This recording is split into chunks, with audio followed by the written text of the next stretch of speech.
नमस्कार, मी संजय आवटे. आवाज महाराष्ट्राचा विशेष कार्यक्रमात तुमचं स्वागत. आज पुन्हा नवी गाज, नवा आवाज. आता चाहूल लागले गणपती बाप्पांची. दहीहंडीनंतर आता गणेशोत्सव येतो आहे आणि गणपती बाप्पा येणार या कल्पनेनं घराघरात मनामनात सगळीकडे अगदी चैतन्याचं असं वातावरण आहे. गौरी, गणपती या सगळ्याचं जे काही कौतुक आपल्या सगळ्यांना असतं ते असलं पाहिजे, ते असणं स्वाभाविक पण आहे. आणि अनेकदा असं होतं की गणेशोत्सवाबद्दल त्याही लोकांना अप्रूप असतं की ज्यांना स्वतःला धर्म, देव याविषयी फारसं काही अप्रूप नाही किंवा अनेकजण देव मानत नाहीत, अशासुद्धा लोकांना गणेशोत्सव मात्र वेगळा वाटतो. याचं कारणच मुळामध्ये असं आहे की गणेशोत्सवामध्ये जे एक वेगळेपण आहे की सोहळ्यातला देव रस्त्यावर आला आणि त्याला एक सामाजिक संदर्भ मिळाला. त्यामुळे गणेशोत्सव हे एक वेगळं प्रकरण आहे, एक वेगळा उत्सव आहे आणि त्याच पद्धतीने गणेशोत्सवाची स्थापना झाली, त्याच पद्धतीने गणेशोत्सव सुरू आहे. गणेशोत्सव कालबाह्य झाला आहे का, तो आता नको आहे का, अशी पण चर्चा होत असते. आणि ही चर्चा दरवर्षी होत असते आणि तरीही दरवर्षी त्याच उत्साहामध्ये किंबहुना जास्त उत्साहामध्ये गणेशोत्सव साजरा होत असतो. हे सगळं आहे कारण शेवटी सर्वसामान्य माणसाला प्रत्येकालाच एका उत्सवाची गरज असते, आउटलेटची गरज असते आणि समाज म्हणून आपल्याला सुद्धा याची गरज असते. गणेशोत्सवाला अगदी कार्यकर्त्यांची कार्यशाळा, पाठशाळा असं म्हटलं जातं. अनेक राजकीय नेते या गणेशोत्सवातनं पुढे आले वगैरे वगैरे. हे सगळं उत्तम आहे. शिवाय गणेशोत्सव म्हटलं की ती बुद्धीची देवता आहे, मांगल्याची देवता आहे, विघ्नहर्ता आहे. अशी जी काही सगळी गणेशोत्सवाची, गणेशाची प्रतिमा आहे, त्यामुळे गणेशोत्सवासारख्या उत्सवाला विरोध करण्याचं काही कारण अजिबात असायचं काही कारणच नाही. कारण त्यामध्ये ना कुठल्या अंधश्रद्धा आहेत किंवा काय. पण काही महत्त्वाचे मुद्दे आहेत. म्हणजे नरेंद्र मोदी पंतप्रधान आहेत आपले आणि त्यांनी परवा मन की बातमध्ये गणेशोत्सवाच्या निमित्तानं पण एक विधान केलं, भूमिका मांडली आणि ते असं म्हणाले की इको फ्रेंडली गणेशोत्सव किंवा पर्यावरणपूरक गणेशोत्सव. म्हणजे गणेशोत्सवाच्या नावानं जर पर्यावरणाची हानी होत असेल तर तो कसला उत्सव, अशी भूमिका त्यांनी मांडली. हा मुद्दा केवळ तेवढाच नाही आहे. गणेशोत्सव आला की अनेकदा लोकांना भीती वाटते. म्हणजे गणेशोत्सवाचं माहेरघर आहे पुणे. त्या पुण्यामध्ये काय अवस्था आहे, अनेकदा गणेशोत्सव आणि विशेषतः प्रामुख्याने विसर्जन मिरवणूक याची पुणेकरांना भीती वाटते. मग पुण्यातला गणपती, पुण्यातले देखावे बघायला अवघा महाराष्ट्र लोटतो. पण जे अगदी पुणेकर आहेत त्यांना मात्र असं वाटतं की नको रे बाबा, हा देखावा नको आणि गणेशोत्सव पण नको. याचं कारण काय? सगळ्यात महत्त्वाचं म्हणजे कायदा सुव्यवस्थेची जी काही पायमल्ली केली जाते गणेशोत्सवाच्या निमित्तानं किंवा त्या सगळ्या कालावधीमध्ये, हा एक भाग आहे. दुसरं म्हणजे पर्यावरणाची हानी प्रचंड प्रमाणामध्ये होते. मग तो आवाज असेल, गुलाल असेल, मूर्ती असतील, बाकी सगळ्या गोष्टींनी पर्यावरणाची हानी होते. हा दुसरा मुद्दा आहे. तिसरं म्हणजे अनेकदा गणेशोत्सवाच्या नावाखाली गुंडगिरी, दंडेली अशा प्रकारचे प्रयत्न होतात की गणेशोत्सवाची वर्गणी द्या. मग एखादा नवा कोणी उद्योजक किंवा नवा दुकानदार असेल, त्याच्याकडे तेवढे पैसे नसतात, पण नाही, तुम्ही दिलीच पाहिजे. चौथा जो मुद्दा आहे तो गणेशोत्सवाच्या निमित्तानं काही वेळा धार्मिक असहिष्णुता, धार्मिक ध्रुवीकरण असाही प्रयत्न होतो. आणि पाचवा म्हणजे आत्ता भीती जास्त यासाठी आहे कारण आत्ता निवडणूक आहेत. मुंबईमध्ये महापालिका निवडणूक आहे, पुण्यात आहे, ठाण्यात आहे, पिंपरी चिंचवडमध्ये आहे, नाशिकमध्ये आहे. अशा वेळी तर महापालिका निवडणुकीच्या तोंडावर गणेशोत्सवाचं स्वरूप जे आहे ते अधिक उग्र, अधिक राजकीय अशा प्रकारे होत जाईल अशी पण भीती आहे.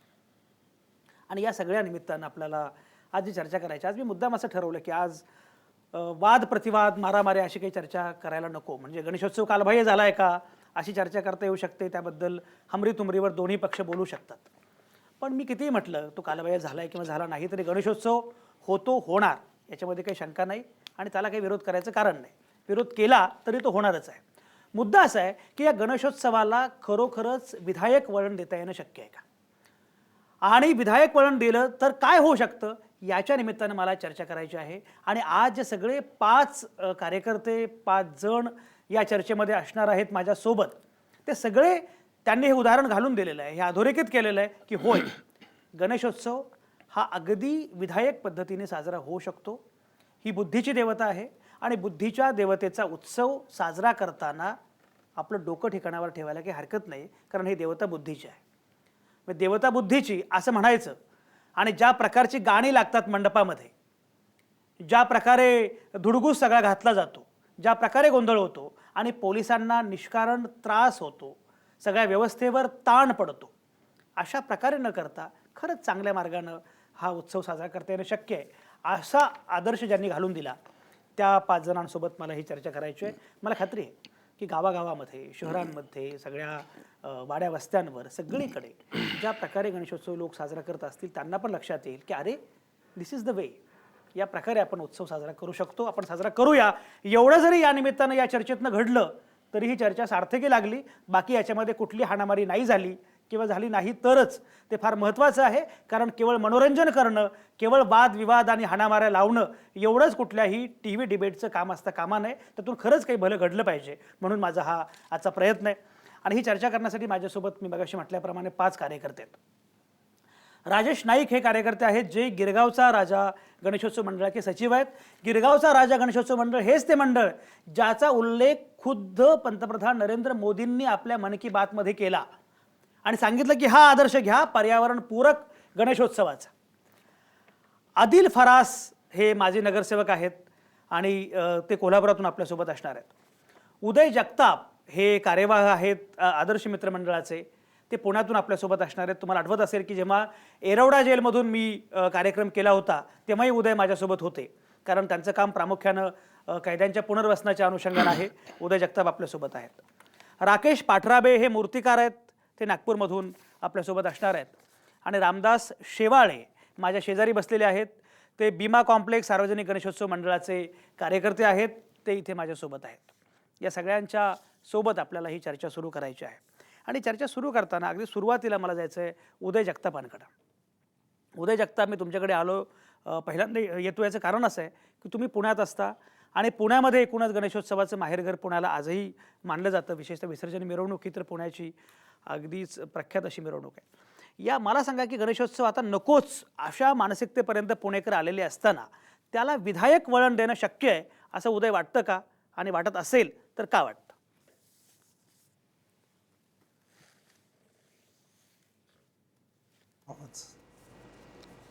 आवाज गेला. हा उदय बोला. अच्छा, उदय जगतापांना मला वाटतं आवाज येतच नाही. गणेशोत्सव बघितलं? हा येतोय, बोला. हो, आत्ता जस्ट आला. हां, गणेशोत्सव बघितला तर पहिल्यांदी गणेशोत्सवाचा हा 625 वर्षाचा गणेशोत्सव बघितला आणि पाठीमागचं जर पार्श्वभूमी बघितली 6 वर्षापूर्वीची, तर त्यावेळेसचा गणेशोत्सव आणि आत्ताचा गणेशोत्सव याच्यामध्ये जमीन आसमानचा फरक झालेला आहे. पहिल्यांदा गणेशोत्सव बघितला तर भारूड आणि ह्याच्या माध्यमातून आपण कीर्तनाच्या माध्यमातून गणेशोत्सव बघितला होता. टिळकांचा खरा उद्देश काय, त्याच्या माध्यमातून गणेशोत्सव जसासा पुढं वाटचाल करत गेला. मधल्या काळातला गणेशोत्सव संमिश्र होता, पण आत्ताचा गणेशोत्सव ज्या समाजाला असा काही ठराविक समाजाला प्रॉब्लेम वाटतो, त्या समाजाला असं वाटतं की गणेशोत्सव म्हणजे फक्त धांगडधिंगा, वर्गणी मागणं, खंडणीखोर असणं, अशा पद्धतीचा गणेशोत्सव मधल्या काळात निर्माण झाला होता आणि तशा पद्धतीच्या बातम्या आपण वृत्तपत्रातून मीडियाच्या माध्यमातून ऐकल्या होत्या. पण नंतर हेच पुण्यातले गणेशोत्सव मंडळ एकत्र आली. विधायक काय काम करता येईल का, टिळकांचा खरा गणेशोत्सव आपल्याला ह्या माध्यमातून उभा करता येईल का, आणि अशा पद्धतीचा गणेशोत्सव उभं करताना कित्येक मंडळ म्हणजे सेवा मित्र मंडळ असू देत, पियुषाचं मित्रमंडळ असू देत, पुण्यातले दगडूशेठ असू देत, ह्या सर्व गणेशोत्सव मंडळाने एक वेगळा पायंडा पाडून दिला. दगडूशेठचा आणि पुणे पोलिसांचे विज्ञार्थ न्यासनी गणेशोत्सव स्पर्धा घ्यायला सुरुवात केली आणि गणेशोत्सव कार्यकर्त्यांना कुठेतरी शाबासकीची एक पाठ थोपटल्या जायला लागली. आणि मग त्याच्या लक्षात आलं की आपण चांगलं काम केल्यानंतर आपली पाठ थोपटल्या जाते, आपल्याला सर्टिफिकेट मिळतात, आपल्याला गणेशोत्सवाला जी आर्थिक मदत लागते ती पण उभा राहिल्या जाते. त्याच्यामुळं खंडणीचं प्रमाण कमी होत गेलं आणि ॲटोमॅटिक आर्थिकदृष्ट्या सक्षम मंडळं ह्या माध्यमातून होत गेली आणि त्याच्यामुळं गणेशोत्सव हा बदलत चाललेला आहे. आत्ता 3.5 कमीत कमी 1000 गणेशोत्सव मंडळं ह्याच्यात भाग घेतात आणि त्याच्यातल्या 350 जणांना पुरस्कार मिळाले जातात, प्राईज मिळाले जातात आणि त्याच्यामुळे ही दिवसेंदिवस ही संख्या वाढत चालली. आम्ही स्वतः आता ह्यावर्षी असं केलं की 3 स्पर्धेमधनं भाग कमी करून आम्ही सांगितलं की आम्हाला पुरस्कार नका देऊ, अजून दुसऱ्या मंडळांना पुरस्कार द्या, ज्याच्यामुळं असं झालं की ती मंडळं आता चांगलं काम करायला लागली. आणि आमच्या धनकोडीत कधी नाही म्हणजे त्या परिसरात, उपनगरातल्या परिसरात आज व्हॉट्सअपला पण असं जाणवतं की काही ना काही विधायक काम सातत्याने वर्षभर ही मंडळ करत असतात. नागरिकांनी हा विचार केला पाहिजे की असा गणेशोत्सव, विधायकतेकडे नेणारा गणेशोत्सव निश्चितपणे काही मंडळ करत असतात, त्यावेळी त्यांच्या पाठीमागे जर खंबीरपणे उभे राहिले. अगदी उदय जगताप, हा मुद्दा तेवढाच महत्त्वाचा आहे. कारण असं आहे म्हणजे बघा रामदास शेवाळे की जो मुद्दा आता उदय जगताप मांडतात की जर समजा काही वेगळा प्रयोग लोक करत असतील, मंडळं करत असतील, तर लोकांनी सुद्धा पाठिंबा दिला पाहिजे. अनेकदा काय होतं की लोकांना सुद्धा तो टिपिकल कोणीतरी स्टार बोलवा, सेलिब्रिटी बोलवा, याच प्रकारची सवय असते. रामदास शेवाळे, तुम्ही नक्की कुठला प्रयोग केला आणि लोकांचा पाठिंबा कसा मिळाला, काय काय सांगाल? साहेब नमस्कार तुम्हाला. त्याच्यामध्ये कसं आहे, जेवढ्या वृत्ती तेवढ्या प्रवृत्ती असतात समाजामध्ये. मला हे सांगायचं आवर्जून असं आहे की एखादा अपवाद वगळला तर बाकीचे मंडळ जे चांगले कामं करतात ना, त्याच्याकडून आवर्जून आपण पाहिलं पाहिजे. खरंय. आम्ही व्यापारी संकुलाचा मंडळी गेले 19 वर्ष बसवतो. माझ्या व्यापारी संकुलामध्ये जवळजवळ 600-650 व्यापारी काम करतायत. पण जसं एक गाव एक गणपतीची संकल्पना आली तशी त्यातनंही आम्ही त्यातनं घेतलं की प्रत्येकाच्या घरी गणपती बसायचे. त्याच्यापेक्षा आम्ही सगळ्यांनी विचार केला, आपण आपल्या व्यापारी संकुलामध्ये गणपती का बसू नये आणि गणपती कशा पद्धतीने बसावा याचाही आम्ही निर्णय घेतला. की आम्ही गेले 19 वर्षे आम्हाला प्रत्येक कुठल्या ना कुठल्या, मग शांतता पुरस्कार असेल, समाज प्रबोधन पुरस्कार असेल, सजावट पुरस्कार असेल, प्रत्येक वर्षी आम्हाला कुठला ना कुठला पुरस्कार मिळतोय. मला आवडे साहेब तुम्हाला असं सांगायचं वाटतं की ठीक आहे ना, माणसानी दोन बाजू पाहायला पाहिजे. एक बाजू आता काही लोकांचं कसं म्हणतात की खंडणी किंवा वर्गणी मागायला गेला, तर आता वर्गणी मागतो कोण? की आजूबाजूचा परिसरातली जवळचाच व्यक्ती मागतो, बरोबर. दुसऱ्या गावातला येऊन मागत नाही. परंतु त्याच्यामध्ये काय होतं, त्यांचे मागं त्याचे काही व्यक्तिगत काय ते मतभेद झालेले असतात आणि त्याचा उद्रेक ह्या गणपती उत्सवातनं काढला जातो. मला तुमच्या माध्यमातून असं सांगावं वाटतं की ह्याच्या मागची दुसरी बाजू अशी असते, जसं आम्ही समाज प्रबोधन करतोय, शालेय विद्यार्थ्यांना हे वह्या पुस्तकं वाटतो, रक्तदान शिबिरं घेतो. आज दुष्काळग्रस्ताला आम्ही 1,11,000 नाम फाउंडेशनला निधी दिला. असे हजारो गोरगरिबांना मदत करतो. असे हजारो काम माझ्यासारखे जे मंडळ आहेत, हजारो मंडळ अशी आहेत की हे काम करतात. हे काम का सरकारला दिसत नाही? हे काम बी त्यांना दिसलं पाहिजे ना. आता प्रत्येक वेळेला आपल्याकडं बॅन लागला जातो, कुठलाही सण आला की त्योहार आला की मग मंडप रस्त्यावर नको. ठीक आहे, कायद्याची मान राखणं हा आपलं काम आहे, पण कायदा हा काय परंपरेपेक्षा मोठा नसतो ना.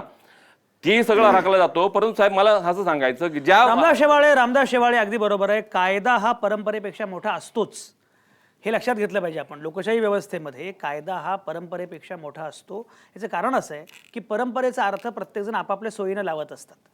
त्यामुळे ही परंपरा माझी आहे, ही परंपरा तुझी आहे असं नाही. कायदा हा सर्वोच्च आहे आणि कायद्याचं ऐकलंच पाहिजे.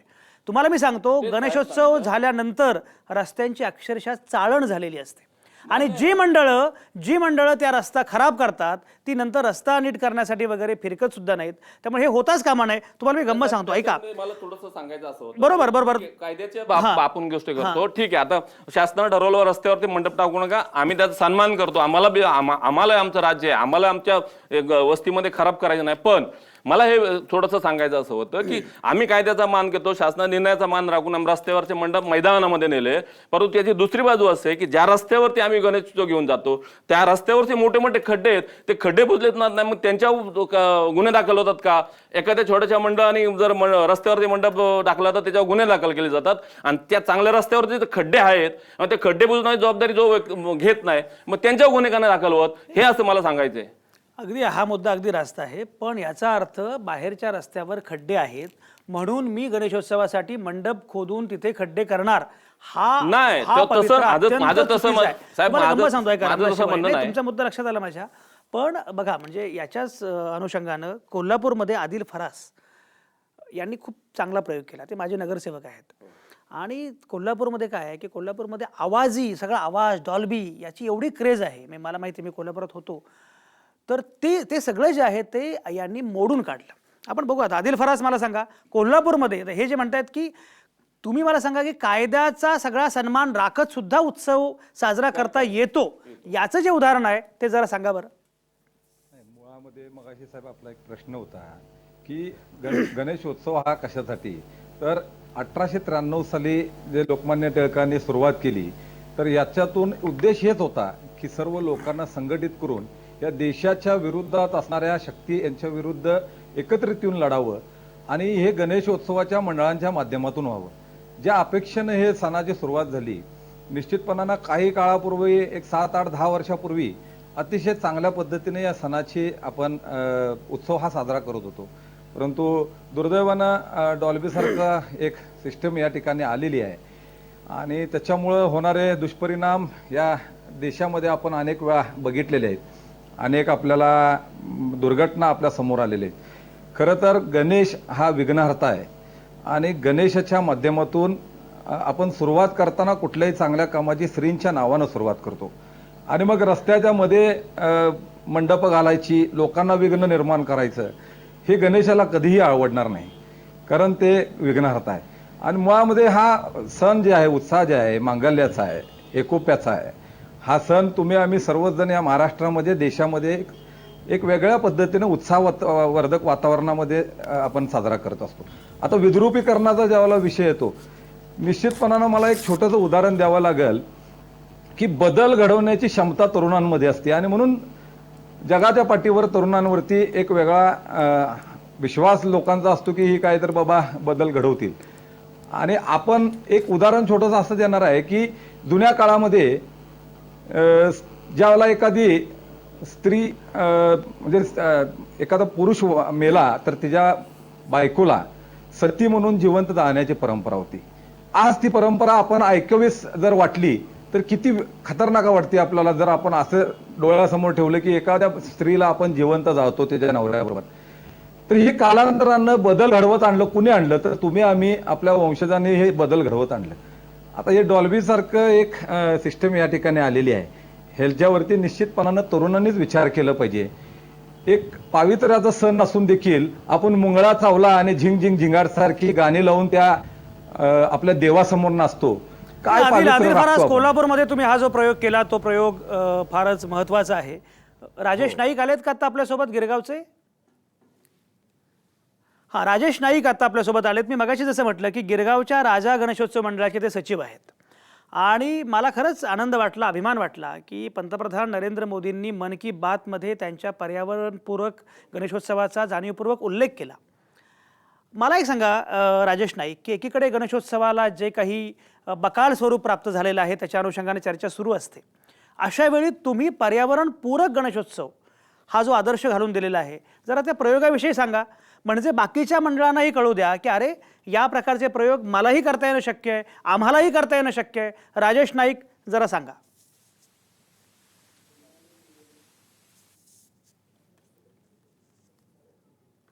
अच्छा, राकेश नाईकांना मला वाटतं माझा आवाज ऐकू नाही आलेला. राकेश पाठराबे आपल्यासोबत आहेत, ते मूर्तिकार आहेत आणि नागपूरमधून आपल्यासोबत आहेत. राकेश पाठराबे मूर्तिकार म्हणून, कारण पर्यावरणाचा जो काही संबंध असतो, नेहमी आपण पर्यावरणाविषयी बोलत असतो, त्यामध्ये मूर्तींचा संबंध खूप महत्त्वाचा आहे आणि त्याच्या अनुषंगाने तेवढी सजगता, तेवढी जागरूकता अद्यापही आपल्यामध्ये नाही आहे.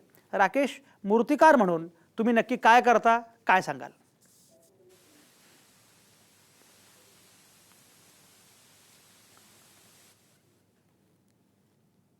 हा राकेश बोला. राकेशला आवाज ऐकू येत नाहीये का सगळ्यांचं काहीतरी? बरं, हा ठीक आहे. तोपर्यंत रामदास शेवाळे मला सांगा, ह्या सगळ्यांशी संपर्क प्रस्थापित होतोय, सगळे झाले कनेक्ट की मला सांगा. बघा रामदास शेवाळे, एकीकडे हे सगळे प्रयोग आता मंडळी करतायत, मला सांगा की चांगल्या प्रयोगांना लोकांचा किती पाठिंबा मिळतो, काय वाटतं? नाही साहेब, काय होतंय माहिती का, चांगले प्रयोग आहे ना लोकांच्या समोर येत नाहीत. मी जे उदाहरण सांगितलं की आता आमच्या व्यापारी संकुलाचा गेल्या 20 वर्षामध्ये आम्ही इतका शांततेने हा गणेशोत्सव साजरा करतो. आता आम्हाला माहिती आहे की त्या उत्सवातनं आम्हाला काय मिळतंय, जनतेला आमच्याकडनं काय मिळतंय, हे आमचं उदाहरण आहे. पण काय होतंय, आपल्याकडे अशी शक्यता नाही आहे की सगळी ही उदाहरणं लोकांच्यापर्यंत पोचावी, अशी शक्यता नाही आहे ना. आपल्यावरती सगळे बॅन आले जातात, हे करू नका, ते करू नका. कायद्याचं राज्य आहे, आपल्याला कायद्याचा अपमान नाही करायचा, पण लोकांसाठी कायदे हे का कायदेशीर लोक नाही आहेत, हा जो मुद्दा आहे ना त्याच्यावर आपण चर्चा करतो. का आता जशा चांगल्या गोष्टी असतात त्या दाखवल्या जात नाही. आता आमच्या छोटंसं उदाहरण घेतलं की महाराष्ट्रामध्ये हजारो मंडळं गणपती बसवतात, पण एखाद्या मंडळानं एखाद्या वर्गींचा मुद्दा आला तर त्याचा उहापोह होला जातो. पण त्याच्या व्यतिरिक्त हा जो काय मंडळ आहेत गेले महिनाभर गणपती 10 दिवसाचे जरी बसत असेल तर ते महिनाभर रक्ताचं पाणी करून त्या गणेशासाठी एक रुपया जमा करून चांगल्या कामाची शक्यता यत्न करतात ना, नाहीये. परंतु ह्याला व्यासपीठ आहे का, शासनाकडनं ह्याला काही मदत दिली जाते का, की चांगलं काम करताय त्यांना काही प्रोत्साहन दिलं जातं का, हा विषय लोकांच्या समोर कसा येत नाही. समाज प्रबोधन कसं होणार? जसं मी म्हटलं जातं की बाबा आमच्याकडे व्यापारी मंडळी ठीक आहे, 500-600 व्यापारी एका ठिकाणी असलं आमच्याकडे ठीक आहे, आम्ही कुणाही तुमचा मुद्दा पोहोचलाय, बरोबर आहे. राजेश नाईक आहेत का आपल्यासोबत? राजेश नाईक, मगाशी मी तुम्हाला प्रश्न विचारला तेव्हा काही संपर्काची अडचण होती. पण राजेश नाईक बघा, म्हणजे एकीकडे गिरगावचा राजा गणेशोत्सव मंडळानं जो काही आदर्श घालून दिला त्याचा उल्लेख पंतप्रधान नरेंद्र मोदींनी सुद्धा केला. मला एक सांगा पहिल्यांदा की तुमचा पर्यावरणपूरक गणेशोत्सवाचा प्रयोग नक्की काय होता, जरा समजावून सांगा.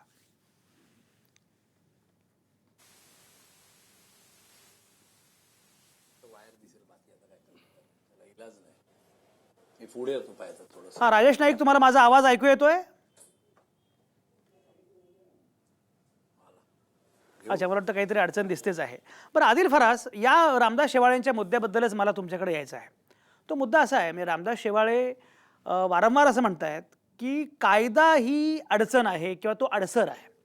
कायद्याचं राज्य आहे मान्य आहे, पण कायदा अतिरेक करतो, न्यायालय अनेकदा अतिरेक करतात, त्यामुळे सर्वसामान्य माणसांना त्यांच्या परंपरांचं पालन करता येत नाही. सर्वसामान्य माणसांना त्यांचे सण उत्सव साजरे करता येत नाहीत. तुम्हाला खरंच आदिल फरास असं वाटतं का की एक सेकंद पहिल्यांदा त्यांना बोलू द्या. आदिल फरास, तुम्हाला असं वाटतं का की न्यायालय आणि कायदा हा आपल्या सणांमध्ये आणि उत्सवांमध्ये अडथळा आहे? भाषेने नटलेला हे देश आहे. हजार बोलीभाषी इतर राहतात आणि या वेगवेगळ्या समाजाचे लोक आपापल्या पद्धतीनं लोकशाही मार्गाने आपले सण साजरे करत असतात. परंतु काही गोष्टींचा अतिरेक ज्यावेळेला होतो आणि त्याला लोकांमधूनच चॅलेंज होतो की जसं की जनहित याचिकासारखे प्रकार घडले जातात आणि मग कोर्टासमोर जनतेतूनच सांगितलं जातं की हे किती चुकीचं आहे. आणि जर ते कोर्टाला पटलं तर निश्चितपणानं कोर्ट त्याच्यावरती निर्बंध काही प्रमाणामध्ये लावतो. हे खरं आहे की आपल्या धार्मिकतेवर बंधनं येता कामा नाही, परंतु धर्म आणि धार्मिकता ही कधीही आपल्याला अतिरेक करण्याचा सल्ला कधी दिलेला नाही आणि देतही नाही. तर त्याचं पालन आपण निश्चितपणानं केलं पाहिजे. आपण आदिल फरास, हा मुद्दा फार महत्वाचा आहे. आणि रामदास शेवाळे, तुमची भूमिका जरी बरोबर असली तरी सुद्धा कायदा, न्यायालय यांचं हे कामच आहे. कारण उद्या जर जो उल्लेख आता आदिल फरासांनी केला की हा देश विविधतेनं नटलेला आहे, त्यामुळे उद्या प्रत्येकानं ठरवलं की माझी परंपरा, तर या देशातल्या प्रत्येकाची परंपरा वेगळी आहे, प्रत्येक घराला एक वेगळी परंपरा आहे. एवढ्या परंपरा आहेत, म्हणजे कुठलाही धर्मसुद्धा आपण जेव्हा म्हणतो ना, तर धर्म पण होमोजिनस नाही आहे. प्रत्येक ठिकाणची पुन्हा ती व्याख्या वेगळी असते. अशा वेळी तुम्हाला जर सामाजिक सौहार्द जपायचं असेल तर कायदा, न्यायालय यांचं स्थान फार महत्त्वाचं आहे. त्यामुळे अतिरेक जो आहे तो अतिरेक आपला होतो. आपण उत्साहाचं रूपांतर जे आहे ते उन्मादामध्ये करतो. आणि म्हणून राकेश नाईकांचा जो प्रयोग आहे तो मला, राजेश नाईकांचा मला फार महत्त्वाचा वाटतो. मी गिरगावच्या राजाच्या निमित्तानं त्यांनी जे केलेलं आहे, मी मगापासून 2 वेळा त्यांच्याकडे गेलो, पण काहीतरी विघ्न वारंवार येत आहे. पण आता अपेक्षा अशी आहे की आता ते विघ्न दूर झालेलं आहे. राजेश नाईक, मला सांगा की मला तुमच्याकडे खरं म्हणजे फार पहिल्यांदा यायचं होतं. याचं कारण असं, जेव्हा मी नरेंद्र मोदींचं भाषण ऐकलं मन की बात, आणि मी अगदी आवर्जून ऐकतो मोदींचं मन की बात, अगदी मी आवर्जून ऐकतो, त्या मन की बातमध्ये त्यांनी जेव्हा तुमचा उल्लेख केला, तुमच्या मंडळाचा उल्लेख केला, पर्यावरणपूरक गणेशोत्सवाचा उल्लेख केला, तेव्हा खूप छान वाटलं. राजेश नाईक, जरा तुमचा प्रयोग सांगा, म्हणजे बाकीच्या लोकांनाही कळेल की अरे हे करायचं असतं. मगाशी ज्या आदिल फरास म्हणाले की याड लागलं आणि काय शिला आणि मुन्नी, हे सगळं जे काही सुरू होतं त्याच्याऐवजी हे केलं पाहिजे, हे लोकांना कळू द्या जरा. राजेश नाईक, सांगा तुमचा प्रयोग काय, सांगा जरा.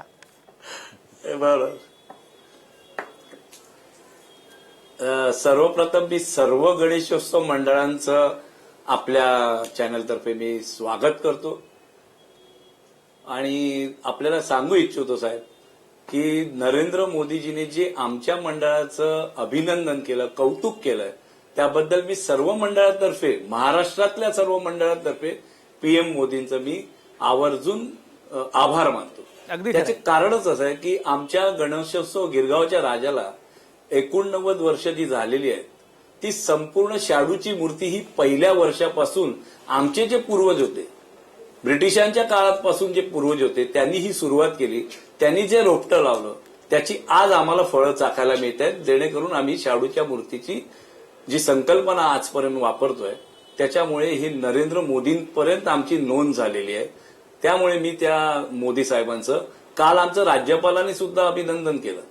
राज्यपाल सुद्धा आमच्याकडे येत आहेत, कारण का तर पर्यावरणाचा हा मुद्दा आहे, हा देशाला पटला पाहिजे, देशाला कळला पाहिजे. मी सर्व मंडळांना आवाहन करतो आपल्या चॅनलच्या मार्फत की येणाऱ्या काळात आपण नेहमी शाडूच्या मूर्तीचा वापर करावा. मला वाटतं त्याच्या किमती जास्त आहेत, पण जर त्याच्यात तुम्ही काथ्या, बांबू, रश्या ह्या जर तुम्ही वापरल्या तर माती कमी लागते. माती कमी लागल्यामुळे ती आपण मूर्ती छान बनवू शकतो. आज माझ्याकडे राजू पाटकर म्हणून आमचे मूर्तिकार आहेत. त्यांचे पहिले जे वडीलधारी होते गणेश पाटकर, विष्णुपंत पाटकर, दीपक पाटकर, आणि ही चौथी पिढी आमच्याकडे मूर्ती बनवते. अगदी राजेश नाईक ही सगळी चर्चा आपण करत राहू. मला आता ब्रेक घ्यायचा आहे. राजेश नाईक मला आता ब्रेक घ्यायचा आहे. पण राजेश नाईक मला आता ब्रेक घ्यायचा आहे. पण ब्रेकवर जाण्यापूर्वी तुम्ही जो उल्लेख केला मूर्तीचा, आपल्यासोबत नागपूरमध्ये एक मूर्तिकार बसलेले आहेत. राकेश पाठराबे हे मूर्तिकार आहेत. राकेश पाठराबे, जो आत्ता उल्लेख राजेश नाईकांनी केला मूर्तीच्या अनुषंगानं, एक बघा, म्हणजे पर्यावरणपूरक गणेशोत्सव आणि गणरायांची मूर्ती, मंगलमूर्ती यांचं नातं फार जवळचं आहे. पण आपण मंगलमूर्ती म्हणतो आणि ती मूर्ती अमंगल करून टाकतो अवघी. पाठराबे, मला सांगा की मुळामध्ये या प्रकारच्या पर्यावरणपूरक मूर्तीच्या अनुषंगानं राजेश नाईक म्हणतायत त्याप्रमाणे तुम्ही काय सुचवाल, तुम्ही काय प्रयोग करता, जरा सांगा, मग आपण ब्रेक घेऊया. सर, सरांनी जे म्हटलं आहे त्याच्यावर मी खूप चांगल्यापणे विचार केला आहे. आपण जेव्हा गणेशोत्सव साजरा करतो, गणेशोत्सव साजरा म्हणजे गणेश म्हणजे बुद्धीचे देवता, आणि बुद्धीचे देवता हे गणेशोत्सवाद्वारे आपल्याला लोकांसमोर सादर करण्याच्या खूप मोठी संधी भेटते. आणि माझा नेहमी हेच प्रयास राहते की मी नेहमी माझ्या मूर्तीद्वारे, मी समाजाद्वारे सोशल मेसेज, म्हणजे हा गणेशोत्सव नुसता रंग, ढोल, ताशा आणि खूप गुलाल, उधळा, मजा मस्ती नको. छोटीशी मूर्ती आणि खूप मोठा मेसेज. म्हणजे हा गणेशोत्सव वर्षात एक वेळा येतो आणि लोकांना खूप काही शिकवून जाणारा असा हा पाहिजे. म्हणजे लोकांना एक मूर्तीमुळे 1000 मेसेज मिळते आणि लोकांचा जीवसुद्धा वाचते. ही अशी माझी नेहमी कल्पना राहते आणि मी त्याच्यावर काम करतो. अगदी खरं. ही सगळी चर्चा आपल्याला करायची आहे, कारण प्रत्येकाचे आपापले प्रयोग आहेत आणि ते प्रयोग जे आहेत ते प्रयोग सगळेजण सांगतायत. त्यामुळे या पद्धतीने जर गणेशोत्सव साजरा केला तर खरोखरच तो गणेशोत्सव हा विधायक होऊ शकतो. आणि तुम्हाला गंमत सांगतो, माझं या गणेशोत्सवाची रामदास शेवाळे नातं आहे. याचं कारण असं आहे की मी लहानपणापासून गणपती मंडळ किंवा याच्यामध्ये काम केलेलं आहे. आणि मी स्वतः आम्ही एक आमच्या संघटनेचं गणेशोत्सव मंडळ स्थापन केलं होतं. त्याचं मी अध्यक्ष होतो अगदी शालेय काळापासून. आणि आम्ही प्रत्येक वेळी तिथे गणेशोत्सवाच्या निमित्तानं काही व्याख्यानं, भाषणं, काही कार्यक्रम वगैरे असं करायचो, नाटकं करायचो. त्या नाटकातून जे पैसे यायचे ते पैसे गोरगरिबांना द्यायचो आणि त्याचा किती उपयोग होतो हे मी बघितलं.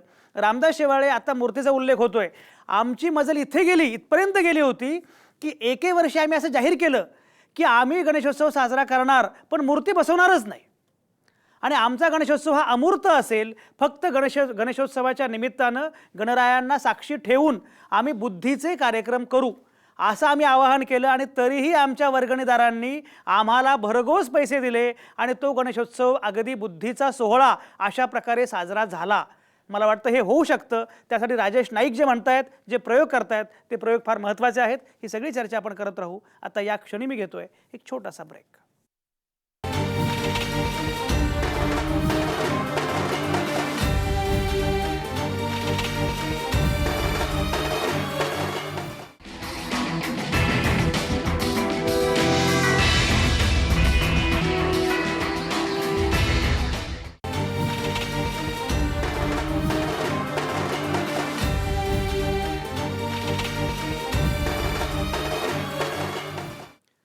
तुमचं पुन्हा एकदा स्वागत.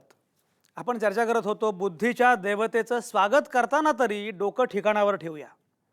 म्हणजे सरकारचं डोकं ठिकाणावर आहे का असा अग्रलेख ज्या लोकमान्यांनी लिहिला, त्या लोकमान्यांचं नाव गणेशोत्सवाशी जोडलं गेलं आहे हे खरं आहे.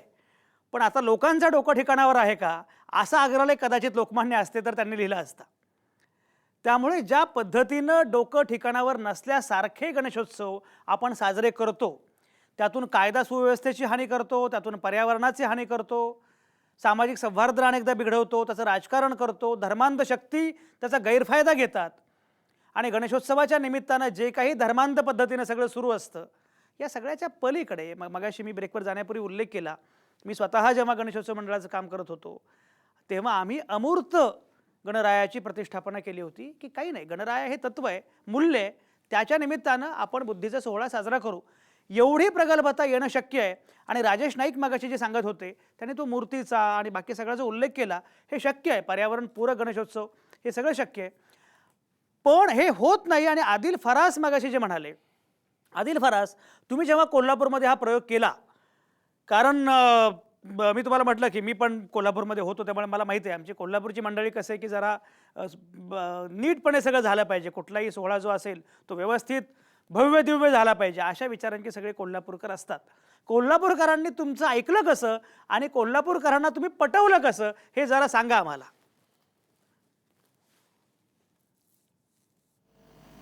मुळामध्ये काय आहे की आम्ही आमच्या लहानपणापासून आमच्या बालगोपाल तालीम मंडळाच्या वतीनं या ठिकाणी गणेशोत्सव साजरा करतो. आणि हे करत असताना एक संघटना आमची सर्व जाती धर्माच्या तरुणांची या ठिकाणी या माध्यमातून गणेशोत्सवाच्या माध्यमातून उभी राहिलेली आहे. आणि त्याचं नेतृत्व करण्याची संधी मला या लोकांनी दिली. मी नगरसेवक झालो. आज काही कामं माझ्या हातून चांगले झाले असतील आणि त्याचा म्हणजे मला एक रिस्पेक्ट म्हणा किंवा तरुणांमध्ये सुद्धा एक वेगळ्या पद्धतीची भावना निर्माण होऊ लागलेली आहे की खरंच आपण काहीतरी चुकतो का याचा विचार सातत्यानं झाला. आणि आमच्या बालगोपाल तालमीच्या सर्व एक ऐतिहासिक तालीम आहे, 100 वर्षाची परंपरा आहे त्याला.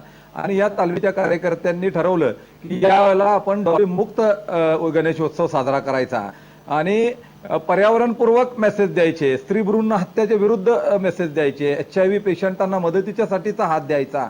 अशा वेगवेगळ्या विद्यार्थी जे होतकरू विद्यार्थी असतील त्यांना प्रोत्साहित करायचं, असे वेगवेगळे विधायित कार्यक्रम घेऊन या ठिकाणी गणेशोत्सव साजरा करायचा, ही आमची संकल्पना आली. आणि या निमित्तानं आम्हाला DIG म्हणून विश्वास नांगरे पाटील साहेब लाभलेले आहेत. प्रदीप देशपांडे हे आमचे SP साहेब आहेत. यांनी अतिशय चांगल्या पद्धतीनं आमच्या तरुणांच्या मध्ये शहरामध्ये प्रबोधन करण्याचा प्रयत्न केला.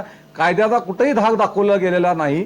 त्यांनी हेच सांगितलेलं की तरुणाई कुठेतरी भरकटत चाललेली आहे आणि याचा विचार सातत्यानं करून तरुणाईमध्ये एक बदलाची भूमिका निर्माण झालेली आहे. आणि म्हणूनच काही प्रमाणामध्ये अजूनही तरुण असं म्हणतात की नाही आम्ही आदिल फरास, लावणार. तुम्ही जो उल्लेख करताय ना तो तरुणाईचा उल्लेख फारच महत्वाचा आहे. राजेश नाईकांना मला हाच मुद्दा विचारायचा आहे की तुम्ही जेव्हा हा प्रयोग सुरू केला तेव्हा तरुणांची प्रतिक्रिया काय होती, ज्येष्ठांची काय होती? कारण दोन गोष्टी आहेत. एक म्हणजे तरुणांना धांगडधिंगा हवा असतो अनेकदा, त्यामुळे त्यांना हे पर्यावरणपूरक काही फार मान्य होत नाही, क्रमांक 1. क्रमांक 2, ज्येष्ठांना त्या परंपरांचं जरा जास्तच कौतुक असतं. त्याच्यामुळे त्या परंपरातनं जे काही नुकसान होतं पर्यावरणाचं त्याकडे ते लक्ष देत नाहीत. त्यामुळे दोघंही आपापल्या परीनं पर्यावरणाची हानी करत असतात. अशा वेळी राजेश नाईक, तुम्ही छडी हातात घेतली, काय केलं नक्की? लोकांनी तुमचं ऐकलं कसं? राजेश नाईक, गिरगावामध्ये हा चमत्कार घडला कसा?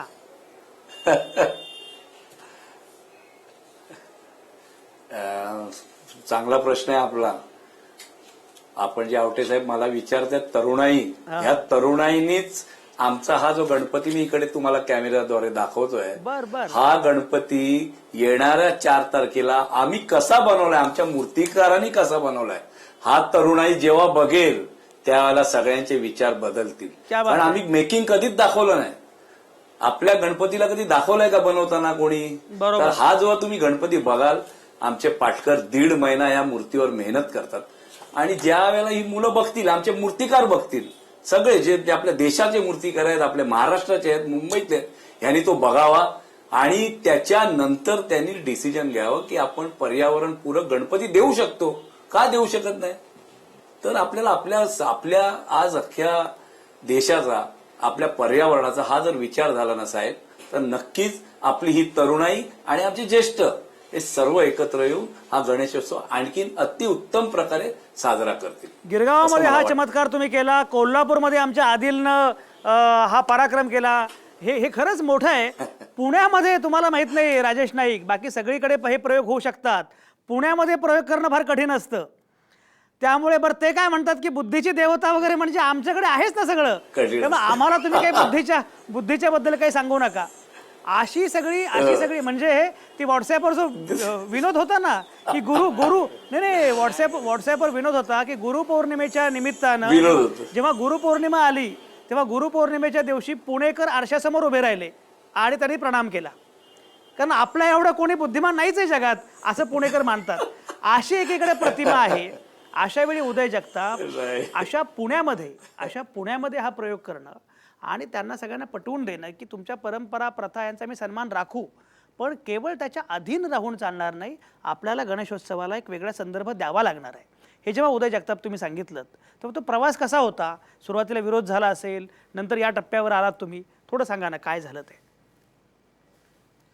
पहिल्यांदा आमच्याच मंडळात मला लहान मुलांचा विरोध झाला होता की डीजे लावायचा. मी म्हटलं डीजे लावू आपण 1 वर्ष, पण 2 वर्ष तुम्ही आम्हाला समाजसेवा करण्याची संधी द्या. मग 2 वर्ष आम्ही काय केलं, वेगवेगळे उपक्रम केले आणि त्या 2 वर्षात आम्हाला जेव्हा प्राईज मिळायचं तेव्हा हे जे लहान मुलं ज्यांना डीजे लावायचे आहेत, ह्या लहान मुलांना आम्ही मुद्दामन पुरस्कार न्यायला पाठवायचो. आणि मग त्याच्यामुळे त्यांच्या लक्षात आलं की लहान मुलांना लक्षात आलं की आपल्याला पुरस्कार मिळतो चांगलं काम केल्यानंतर. पहिले आमची पिढी जी होती लहान मुलांची ती पहिली सुधारली, पण हे सगळं करताना आर्थिक ताकद लागत होती. म्हणून आम्ही 30 जणांनी असं केलं की आपलं घर चालवायचं असेल तर आपल्याला कमवायला लागतं, तसं आपलं मंडळ चालवायचं असेल तर आपण वर्गणी मागणार, लोकांना वर्गणी मागून खंडणीखोर होण्यापेक्षा आपण आपलं मंडळ चालवताना आपण आपल्या पैशातनं मंडळ चालवू. मग आम्ही काय केलं, पितांबरी, मेडेमिक्स, आयसीएस अशा वेगवेगळ्या कंपन्यांच्या डिस्ट्रीब्युटरशिप आणल्या आणि त्याच्यातलं वर्षातल्या महिन्याचं एक उत्पन्न आम्ही मंडळाला देतो, जेणेकरून 3.5 लाख रुपये जमा होतात आणि 11 महिने हे मंडळाच्या मुलांना ते उत्पन्न असतं, त्यांच्या कष्टाचं त्यांना देतो. त्याचा परिणाम असा झाला, ह्या 3.5 लाखाचं मग करायचं काय वर्षभर. मग आमच्या लक्षात आलं की आम्ही पहिल्यांदा अध्यक्षपद देतो ते लहान मुलांना देतो 18 ते 21 वयोगट जेव्हा व्यसन लागतं त्या मुलांना अध्यक्षपद देताना कंपल्सरी व्यसनमुक्तीची शपथ घ्यायला लावतो आणि मग अध्यक्षपद देतो. त्याच्यामुळे व्यसनमुक्ती झाली, बेरोजगारी कमी झाली, बिझनेस आले आणि बिझनेस आल्यानंतर पैशाचं एक व्यसन लागल्यानंतर मुलांच्या लक्षात आलं अरे आपण चांगल्या माध्यमातून पैसा कमवू शकतो. सगळी मुलं एक आली आणि त्याच्यातनं एक समजलं की आता धनकुडीनंतर आपण पुणे शहरात काम करू. मग लक्षात आलं तरुण पिढी बिघडती, ह्या तरुण मुलांना योग्य मार्गदर्शन करणं गरजेचं आहे. शाळा कॉलेज मंडळामध्ये आम्ही पुणे पोलिसांच्या सहाय्याने गुन्हेगारी कशी कमी होईल, त्याच्यापासून काय काय करता येईल असे विविध उपक्रम चालू केले. गुन्हेगारीचे काय काय पोलीस स्टेशनला तर रेशो कमी आले आणि हे पुणे पोलिसांनी जाहीर केलं. आणि दुसरं गोष्ट सांगायचं म्हणजे आमच्या लाईनीत जरी तुम्ही आले तर प्रत्येक घरावर आमच्या इथं नेमप्लेट दिसेल तुम्हाला, शिवाजी महाराजांपासून सचिन तेंडुलकर पर्यंत. म्हणजे आता शिवाजी महाराजांची असेल तर सपोज संजय आवटे सर आहेत, आता तुमच्या नावावर असं नेमप्लेट तर शिवाजी महाराज जन्म मृत्यू 4 वेळे शिवाजी महाराजांनी काय केलं, यवनांचं राज्य स्वराज्याची शपथ घेऊन यवनांचं राज्य हे करून रयत राज्य आणणाऱ्या कुटुंबाला ह्या महापुरुषाला आम्हाला सार्थ अभिमान वाटतो. खाली संजय आवटे किंवा उदय जगताप अशा प्रमाणे ती नेमप्लेट असतील. हा प्रत्येक घरावर आमच्या नेमप्लेट आहेत. आमच्या लाईनीत आल्यानंतर मग एखादं संत ज्ञानेश्वरांची नेमप्लेट आहे. आम्हाला सांगायला लागलं ना की तुम्ही भांडणं करू नका.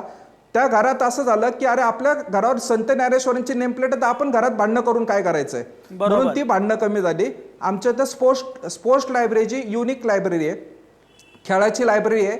लहानपणी 20-20 पैसे गोळा करून आपण बॉल आणायचो, पण क्रिकेटची बॅट श्रीमंत मुलाची असायची. आर्थिक परिस्थितीमुळे हरवलेलं बालपण आपल्या प्रत्येकाच्या आयुष्यात आलेलं आहे.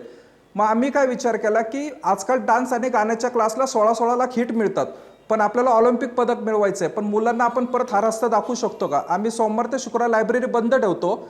शुक्रवार रात्री क्रिकेटच्या सेटपासून बुद्धिबळाच्या सेटपर्यंत, स्विमिंगच्या जॅकेटपासून स्केटिंगच्या शूजपर्यंत हे सगळं साहित्य आम्ही त्यांना देतो. आणि तो पण असं नको वाटायला फ्री देतो म्हणून 1 रुपया घेतो, तो 1 रुपया पण आम्ही अनाथ आश्रमाला देतो. त्याचा परिणाम असा झाला 95% मुलं स्केटिंग शिकली, विविध गेम शिकली आणि मुलं खेळाकडे वळायला लागली.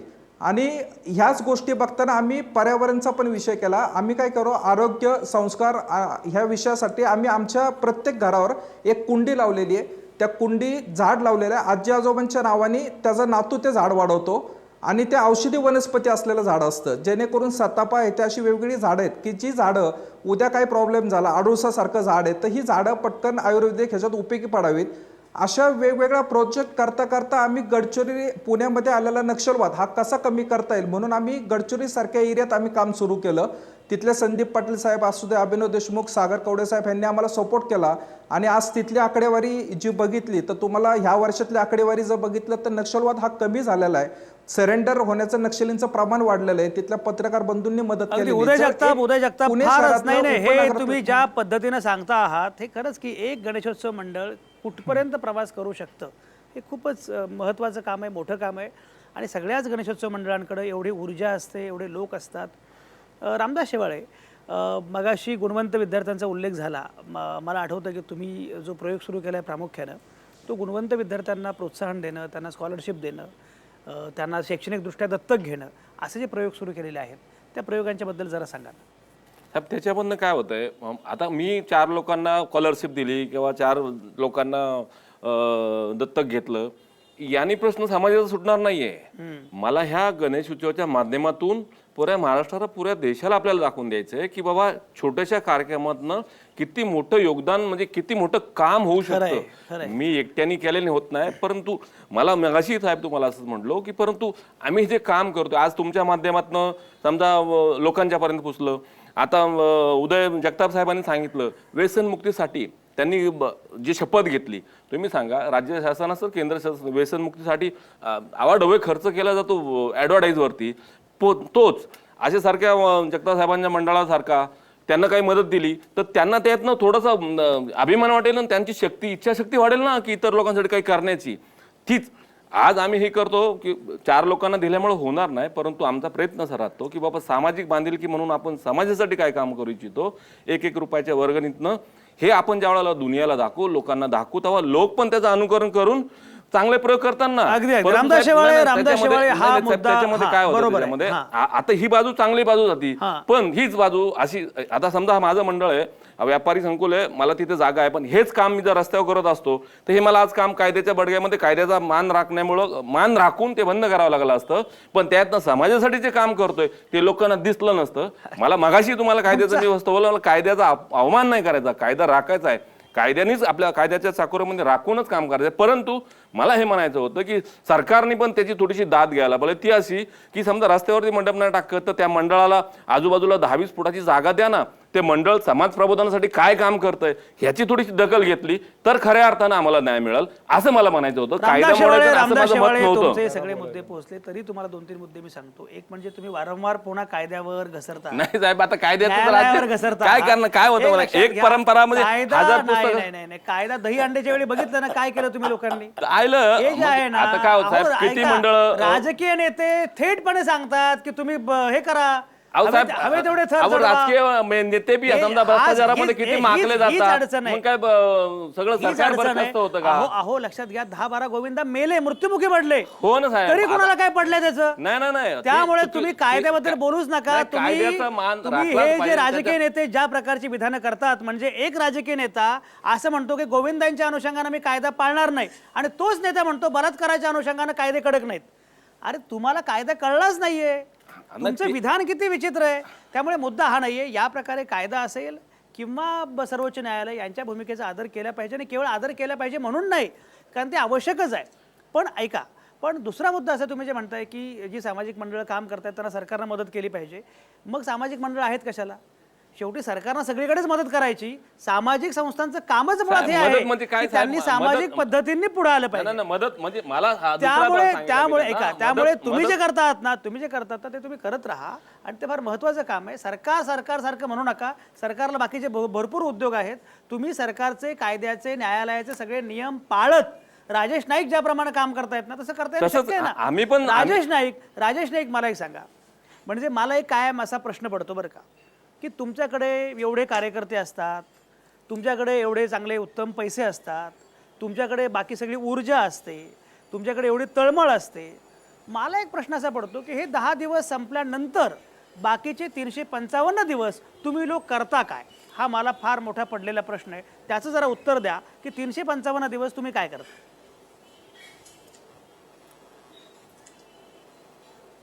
सर, आमच्या मंडळातर्फे, गिरगावच्या राजातर्फे 1990 साली आम्ही आधार संस्था स्थापन केली. कैलासवर्षी रामचंद्र तेंडुलकर आमचे खजिनदार होते.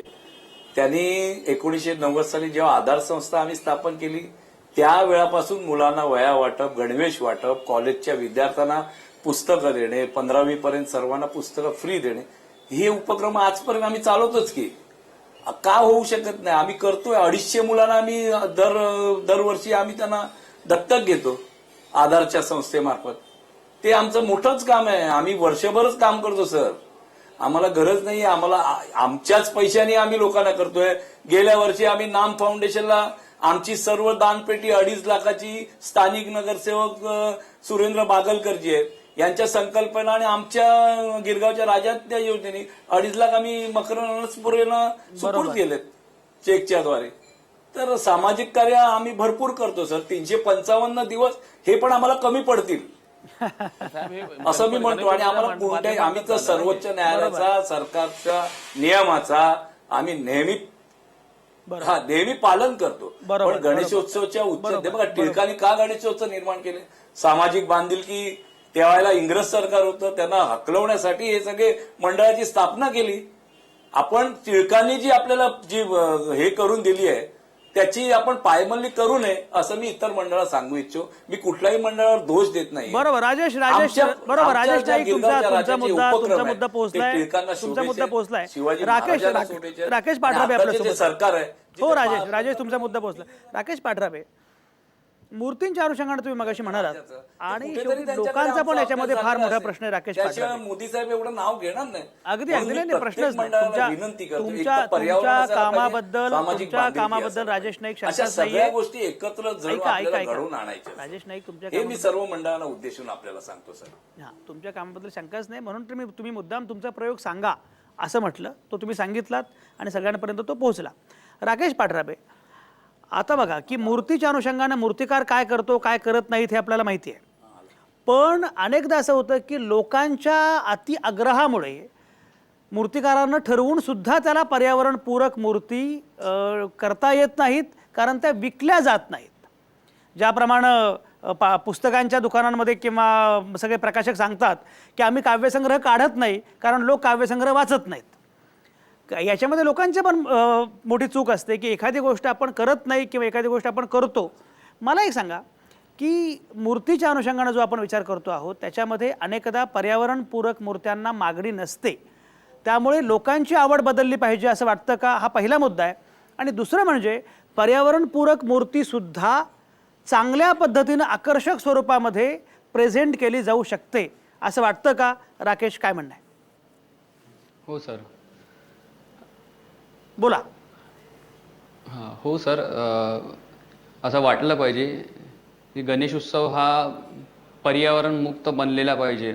आणि मी जे मूर्त्या बनवतो, नाही मला एक सांगा, पर्यावरणपूरक, राकेश, पर्यावरणपूरक मूर्ती म्हणजे नक्की काय? म्हणजे कशा असतात त्या? काय ते टोटली इको फ्रेंडली असतात, त्यात कोणताही प्रकारचं केमिकल्स. आणि मी माझ्या मंडळांना फक्त एकच विषय मांडतो, तुम्ही मूर्ती बनवा आणि ती मूर्ती तुम्ही विसर्जन नको करा. ती मूर्ती तुम्ही दुसऱ्या मंडळांना दुसऱ्या वर्षी देऊन द्या. त्याच्यामुळे ती मूर्ती विसर्जन नाही होणार आणि ती पाण्याला दूषित नाही करणार. आणि ती जर 2 वर्षानंतर जर तिला काही डॅमेजेस वगैरे काही झाले तर तिला फायर ब्रिगेडनी या मग पाण्याने रिसायकल करून म्हणजे गाळून ती माती तुम्ही वृक्षाला द्या आणि ती त्याच्यातलं जे काही केमिकल्स असेल ते साईडला होऊन जाईल आणि ती माती कामात येऊन जाईल आणि पाणी पण स्वच्छ राहील आणि गणेशोत्सव साजरा पण होईल. हे माझं असं मी मत मांडतो मंडळासमोर. बरोबर. मग तुम्ही जेव्हा हे मत मांडता तेव्हा मंडळांचा पाठिंबा मिळतो? काय प्रतिक्रिया असते? हां, ते खरं आहे सर. ते पहिले तर मला नव्हतं ते, पण हळूहळू जसं त्यांना मी सांगितलं, समजवलं. आमचं काम सर, आम्ही 10 मित्रांचा ग्रुप आहे सर आमचा. तर ते आम्ही शिक्षण करून सुद्धा आम्ही ते मूर्त्या बनवतो. आणि आमचं मुद्दा म्हणजे आमच्या मूर्ती म्हणजे गणेशोत्सव म्हणजे नुसतं गणपती बनवणं नाही आहे, ती आमची आवड पण आहे. आणि पर्यावरणाला दूषित न करता आम्ही ते अगदी तुम्ही राकेश, तुम्ही जो आत्ता मुद्दा मांडलात ना नदीच्या प्रदूषणाचा, तो मुद्दा फार महत्त्वाचा आहे, पाण्याच्या प्रदूषणाचा. आदिल फरास, कोल्हापूरमध्ये पंचगंगेच्या अनुषंगानं हा प्रश्न फार मोठा आहे आणि गणेशोत्सव मंडळांना सुद्धा वारंवार आवाहन केलं जातं, त्यांना सांगितलं जातं, तरीही पुरेसं यश मिळत नाही. आदिल फरास, एकूण पाण्याच्या प्रदूषणाचा, पंचगंगेच्या प्रदूषणाचा विचार करता मूर्तीच्या अनुषंगानं विसर्जनाच्या संदर्भामध्ये काही जनजागृती केली पाहिजे असं वाटतं का? तुम्ही काय करता आहात? नाही, निश्चितपणानं ही जनजागृतीची गरज आहे. कारण आज आपण जर बघितलं तर कोल्हापूरची पंचगंगा या जगातल्या 10 पहिल्या ज्या दूषित नद्या आहेत त्याच्यामध्ये त्याचा क्रमांक आलेला आहे. म्हणजे किती दुर्दैवी गोष्ट आहे की शाहू महाराजांची ही नगरी, ज्यांनी 100 वर्षापूर्वी विचार दिला या देशाला, त्या कोल्हापूर नगरीची ही नदी दूषित नदी म्हणून जगाच्या यादीमध्ये गेली. तर ही सर्व गोष्टी कोल्हापूरचे पर्यावरणपूरक जे काही कार्यकर्ते पर्यावरणवादी कार्यकर्ते त्या सर्वांनी सातत्यानं आम्हा सर्व मंडळांना सांगण्याचा प्रयत्न केलेला आहे. अशा उत्सवा माध्यमातूनच लोक समोर येत असतात, बरोबर. लोक रस्त्यावर येत असतात आणि आपल्यालाही संधी मिळते त्यांना काहीतरी वेगळ्या पद्धतीने एखादा मेसेज द्यायची. बरोबर बरोबर. म्हणजे आदिल फराज, मुद्दा बरोबर, पण तुमचा आपला- एक तुमचा मिनिट मुद्दा आपला पोहोचला, संवाद. माझा वेळ संपला. हे एक- सगळेच मुद्दे, सगळ्या नामवंतांनी जे मुद्दे मांडले ते मुद्दे अतिशय महत्त्वाचे आहेत. गणरायांची चाहूल लागलेली आहे आणि आता मंगलमूर्ती घेण्यासाठी किंवा काय सगळ्यांची धावपळ सुरू होईल. पण हे सगळं होत असताना हा जो गणेशोत्सव आहे तो खरंच मंगल कसा होईल आणि कुठलंही विघ्न येणार कसं नाही, आत्तापुरतंच नव्हे, अगदी कधीही पर्यावरणाच्या अनुषंगानं असेल किंवा काय, यासाठी प्रयत्न करणं हे अतिशय महत्त्वाचं आहे आणि त्यासाठी सगळ्यांनीच पुढाकार घेतला पाहिजे. जर या प्रकारे प्रयत्न जे या 5 कार्यकर्त्यांनी सांगितले असे प्रयत्न सगळ्यांनीच केले तर निश्चितपणे गणेशोत्सव खरोखरच मंगलदायक असा उत्सव होईल आणि बुद्धीच्या देवतेचं स्वागत करताना आपण डोकं ठिकाणावर ठेवलं आहे असं आपल्याला निश्चितपणे म्हणता येईल.